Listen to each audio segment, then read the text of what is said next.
What is going on, chess YouTube? In today's video, Magnus Carlsen is going to shock Praggnanandhaa with an all-out Alpha Zero attack in the 2023 Tata Steel Chess Tournament. And here we go. In the game, Magnus opening 1, knight to f3, the red eye opening, and Praggnanandhaa does the same, 1, knight to f6. Now here, Magnus c4, expanding on the Queenside, the English opening, but again, Praggnanandhaa does copy Magnus. c5 on the board for Praggnanandhaa. We have the symmetrical English on the board. Now here, Magnus, knight c3 and Praggnanandhaa, knight c6, then e3 and e6, and finally d4 and d5. So far up to move 5, Praggnanandhaa playing the copycat variation, literally copying every single move of Magnus. But of course, at some point, that must end, and it does end right here. Here, Magnus goes 6a3, gaining space on the Queenside, and there is a very deadly threat. Here, Praggnanandhaa goes a6, copying Magnus once again. Then the move is d takes c5, intending bishop takes, then b4, gaining space on the Queenside, and finally breaking that symmetry. Now here, Praggnanandhaa, he does not fall for that trick. Instead, d takes c4 is the move played in the game. And now bishop takes and a6 for Praggnanandhaa. Now Praggnanandhaa back to his usual mode of copying Magnus. Now here, Magnus, what does he want to do in this position? Well, you can take on c5. D takes c5 is playable, but then after queen takes d1, the queens come flying off the board, and Praggnanandhaa will be just fine in the endgame. Therefore, something else must be the move. Here, Magnus, he has many different playable moves to keep the queens on the board. For example, bishop a2 is very common these days. Bishop d3 also playable, and you can just castle on the king side. Now in the game, Magnus, he does go bishop d3, perhaps the strongest move in the position, and now Praggnanandhaa does trade on d4. C takes d4 and e takes d4, and now we do have that isolated queen's pawn on d4. Now here, Magnus, he will be attacking on the king side, and Praggnanandhaa will be defending and trying to show the pawn on d4 is a liability and weak rather than an asset. All right, now Praggnanandhaa here. I expected bishop e7. That is the standard move, intending short castles, maybe b6, bishop b7, and so on. But instead, in the game, he played a move that shocked me at the time. Simply g6, intending bishop g7 with the fianchetto of the dark squared bishop. Now, this kind of move is very rare at the highest level, because here, white has the very simple idea of pushing that alpha 0 h-pawn down the board, h4, then h5. That g6 pawn is now a wedge on the king side, and that would be very dangerous. Of course, Magnus, he knows this, but instead of going for the attack right away, he does go bishop g5, putting pressure on that knight on f6. Now, of course, the knight is pinned to the queen on d8, and now the threat is simply knight to e4, again piling up pressure on that pin piece. Now here, Praggnanandhaa, bishop g7 is the move, just defending, and now knight to e4 is playable, but instead in the game, Magnus, he finds an even stronger idea. That is the move bishop e4, threatening bishop takes c6. That would damage black's pawn structure permanently, and then after, say, knight to e5, white would have a tremendous amount of pressure. Now here, Praggnanandhaa, he knows this. He does not allow bishop takes c6. Instead, in the game, he does go knight to e7, a very good defensive move, simply retreating the knight over to the king side and getting out of the way again of bishop takes c6. However, Magnus Carlsen, in this position, this is where things get heated. Here, he actually goes for the alpha 0 attack, h4, gaining space on the king side. And now, believe it or not, even though the knight on f6 does defend h5, the threat is h5. You can sacrifice a pawn. For example, here, if Praggnanandhaa castles, short castles, then you can go h5, intending knight takes, then queen d2, intending perhaps bishop h6, and so on. That would be very, very dangerous. Now here, Praggnanandhaa, he knows that. He does not go short castles. He also does not go knight takes e4. That is a playable idea, but after knight takes e4 back, that knight on e4 is very, very strong. Instead of that, in the game, Praggnanandhaa, he does go h6, try to drive back that dark squared bishop on g5, a very decent idea. But here, Magnus, he just takes on f6, bishop takes f6, then bishop takes, and then queen d2. Now here, Magnus, he is stopping the idea of short castles temporarily. If Praggnanandhaa does castle, then queen takes h6 will win the pawn on h6. That would be absolutely devastating. So with that in mind here, Praggnanandhaa, what should he be doing? Well, it turns out it is quite hard to find a good plan. For example, bishop d7, trying to go bishop c6, that drops the pawn on b7 immediately. Beyond that, the computer likes the idea of knight to f5, believe it or not. That's a very interesting looking move. And the idea being if white does castle on the queen side, long castles, then you can go h5, and you do have some sort of a blockade on the king side. Now, instead of that in the game, Praggnanandhaa, he did go knight to d5. This is not the right square for the knight. Again, knight to f5 was necessary. that knight must stay over closer to the defense of the kingside. But now, after knight d5 here, Magnus, he simply goes h5. The alpha 0 h-pawn marching down the board. The threat now, of course, is h takes, then if f takes, bishop takes g6, and that would be devastating. The king would be under check, you lose a pawn, and basically the game sooner or later. So with that in mind, Praggnanandhaa, he does find a way to deal with the pressure. Now, you can take on c3 immediately. Knight takes c3 is playable, but instead in the game, Praggnanandhaa g5, locking down the kingside once and for all. Now here, Magnus, how does he want to continue? Well, I found 3 playable ideas. First of all, you can castle on the king side. Short castles is playable. That pawn on h5 is actually quite safe. It's almost impossible for black to attack it. However, beyond that, you can go knight to e5 and rook d1, those being the more active ideas, keeping the king on e1 for now, and that pawn defended by the rook on h1. Now, in the game, Magnus, he did go for the latter option, knight to e5, jumping in with the knight, a very active move. And again, that pawn on h5 is currently being defended. Now here, Praggnanandhaa, in the game, he does go bishop g7, just retreating the bishop, but this turns out to be a little bit of a mistake. And here, Magnus, he will get a very good attacking position. Now, instead of that, ideas like short castles, knight to e7, and knight takes c3 were preferable, but instead, bishop g7 played in the game. And now here, Magnus, he transforms the pawn structure. Bishop takes d5, then e takes, and then just short castles. And now look at this. That pawn on h5 is very difficult to attack, but it also puts a lot of pressure on black's kingside. And now beyond that, with those pawns on d5 and d4, that d5 pawn is quite vulnerable, and white's knights on e5 and c3 are much better than the black counterparts, that being those bishops on c8 and g7. So overall here, Magnus Carlsen has quite a pleasant advantage. All right, now Praggnanandhaa, bishop e6, defends the pawn on d5, but now rook a to e1 for Magnus, lining up the rook on this open e-file with the king on e8. Now Praggnanandhaa, he senses danger. He does castle on the king side. Short castles on the board, but now rook to e3. The rook lift for Magnus. Now that rook has access to the king side via f3 and the queen side potentially via c3 or b3 in the future. So, very creative idea. And beyond that, you can also go rook f to e1, doubling up rooks on that e-file. Now Praggnanandhaa, bishop f5 is the move, a decent idea, trying to find a better square for that bishop and getting off the open e-file. But now Magnus, queen d1, just sliding the queen back. He is in absolutely no hurry in this game. All right, Praggnanandhaa, rook f to e8, and Magnus does the same, rook f to e1, doubling up rooks on the e-file. Now there are many different threats. For example, the knight could move in the future with a discovered attack on the rook on e8. Now here, Praggnanandhaa, bishop b6, playing the back and forth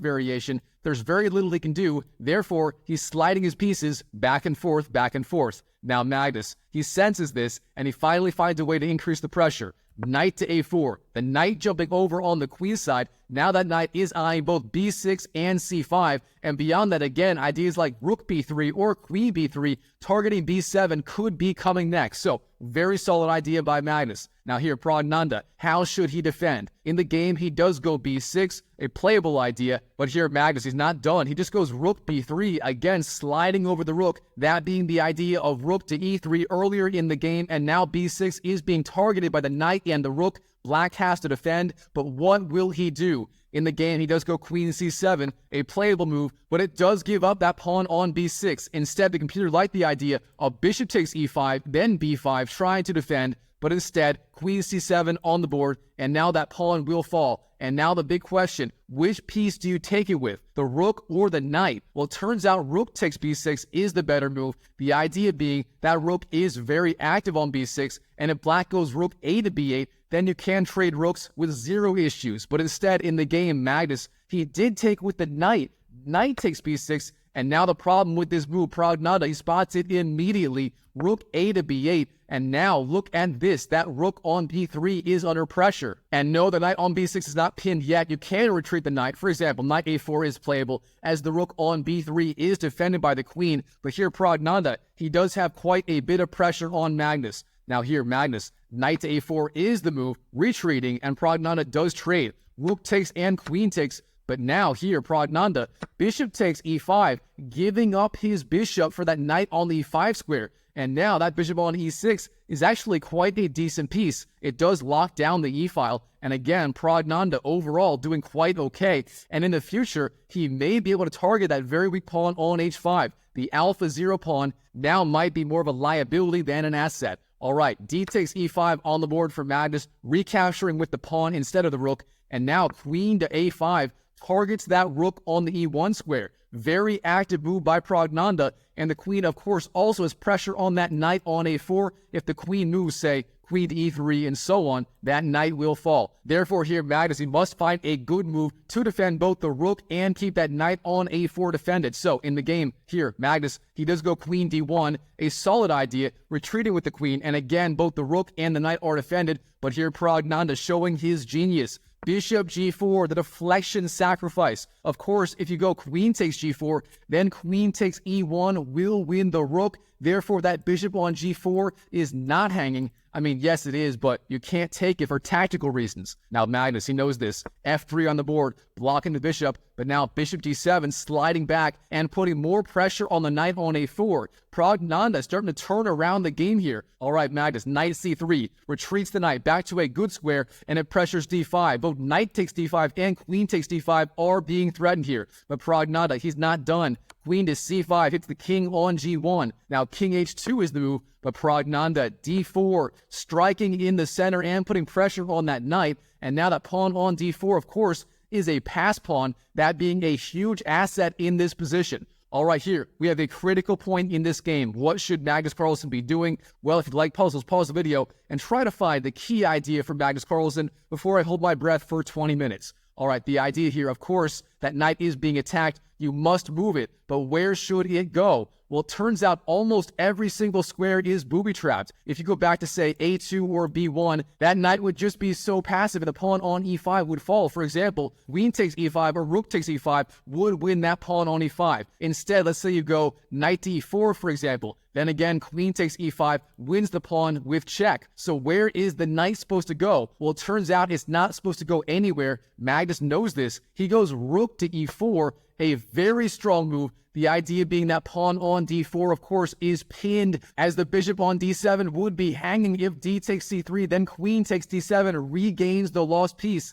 And that is what happens in the game. So Praggnanandhaa, d takes c3, winning that knight, but then Magnus, queen takes d7, putting pressure on the rook. And now you may think, all right, Praggnanandhaa, being the very stable chess genius that he is, the future world champion, he must defend that rook on e8, right? Well, if you thought that, you thought wrong. Here, Praggnanandhaa, he pushes the pawn down the board, c2, and now get a load of this. There is no way for Magnus to stop that pawn. He can't do it with the rook. For example, rook e1, then c1 does promote. If you go, say, queen to anywhere else, again, the pawn will promote. Therefore, Magnus here, he is forced to capture the hanging rook. Queen takes e8, the king must move, king to g7, now b4, putting pressure on the queen, queen to c3, again, the queen escorting that pawn down the board, and there is simply no way to stop the pawn. All right, Magnus, f4, trying to create something on the king side, his idea being f5 and then f6 with the check on the king. Maybe Magnus can get some sort of mating attack going, but here Praggnanandhaa, c1 promotes. Praggnanandhaa officially has two queens on the board. You don't see that every day. All right, Magnus, f5. He must go for the attack. But Praggnanandhaa, queen c7, trying to defend with those two queens. All right, f6 hits the king. So with that in mind, king to h7 is the move played in the game, but now queen to f8, threatening queen g7. Checkmate is Magnus Carlsen, and what is Praggnanandhaa going to do about the threat? Well, he finds the only good idea, and if you like puzzles, again, pause the video right now and try to find a key saving idea for Praggnanandhaa right here. Well, it turns out the only choice is you must sacrifice the queen. Queen takes e5, giving up your second queen, or maybe your first queen, this being the second queen. So, queen takes e5 in any case, then rook takes, and then Praggnanandhaa, queen to f4 check, hits the rook and the king. All right, king g1, then queen c1, king to f2, queen to f4, Praggnanandhaa chasing that queen all the way down the board. Now here, Magnus, if he goes back, king g1, queen c1 will be a draw. They go back and forth, the back and forth variation, if I can draw arrows correctly. So instead here, Magnus, he's playing for a win. He goes king to e2, fighting on. Now Praggnanandhaa, queen takes e5, wins back the rook with check, and has pressure on that pawn on f6. So, king to d3, then queen takes f6. Praggnanandhaa stopping queen g7 checkmate once and for all. But now Magnus, he's not done. He has that 2 versus 1 pawn majority on the queenside. His plan is simple. Push those pawns down the board all the way to b8 and get queen number 2 of his own. All right, here Magnus, queen to e8 on the board, then queen to f1 for Praggnanandhaa, hits the king d4, king g7, centralizing the king, then queen to e5, once again harassing that king, and once again it runs, king g8. Now we have queen b8, king g7, and queen g3, defending that pawn on g2. Now Praggnanandhaa, he must find the right move right here. And it turns out there are many good moves to maintain the balance. For example, king g8 is fine, king f8 is fine, also queen c1, also fine. But instead in the game, queen d1, and this move, believe it or not, turns out to be quite a bit weaker if Magnus finds the right response, and he does. King to c5, marching the king over to the queenside. It will escort those pawns down the board, and here Praggnanandhaa is in a little bit of trouble. But here, first, he spots there is that free pawn on h5. Praggnanandhaa, being a simple man, he sees the free pawn, and he takes the free pawn. So, queen takes h5, now queen d5, hits the king on g7. Praggnanandhaa runs once again, king g8, then a4. Magnus pushing his pawns down the board, but now Praggnanandhaa, he has the same idea. Queen d1, putting pressure on that pawn on a4, so Magnus does respond, a5, pushing the pawn down the board. Now the threat is b5, a takes, king takes, then having the pass pawn on the a file. Now queen g1 hits the king once again, queen d4 blocks, and now instead of trading queens, Praggnanandhaa, he keeps those queens on the board. Queen takes g2, and now Praggnanandhaa has the 3 versus 0 pawn majority on the king side. This is going to be an all-out race on opposite sides of the board. All right, b5, pushing that pawn, then g4 for Praggnanandhaa. Now b takes a6, Magnus having 2 passed pawns on the a file, but Praggnanandhaa g3, he's pushing his pawn of his own. Now a7, one step away from promoting is that pawn, but now queen to a8 blocks that pawn temporarily. All right, Magnus, king d6, moving the king up the board. Now g2, Praggnanandhaa, he is now 1 square away as well. Of course, the queen on d4 does defend g1 for now, but that is a very, very serious threat. All right, king to e5, Magnus moving his king back and forth. Now queen to f3, Praggnanandhaa sliding the queen back. Queen d8 hits the king to h7, and now Magnus finally, he gets queen number 2. So a8 promotes to a queen, and now, of course, Praggnanandhaa will capture that queen on a8. So with that in mind, queen takes a8, queen to c3. He did not take the queen. Magnus officially has those 2 queens on the board. What is happening? All right, queen d4 hits both the queen and defends the king. Now we have queen takes, king takes, and g1 promotes to a new queen. So far in this game, Magnus Carlsen is on queen number 2, and this being the 3rd queen for Praggnanandhaa, and the game continues. All right, king d3, the king was in check. Now queen d1, king to e3, queen e1, king to d3, and here Praggnanandhaa, he just goes for the draw by repetition. Queen d1 with a 3 full draw. This is the 3rd time this exact position has occurred on the board. They're going back and forth, the back and forth variation, and that means by the rules of chess, this is a draw. Wow, what a game by Magnus Carlsen and his opponent Praggnanandhaa at the 2023 Tata Steel Chess Tournament. All right, Chess YouTube, I hope you enjoyed the video. If you did, smash that like button for me, and check out this video right here, where Praggnanandhaa plays an absolute strategic masterclass against the GOAT, Magnus Carlsen. If you love Praggnanandhaa, you must watch that video and support him, and I'll see you in the next video.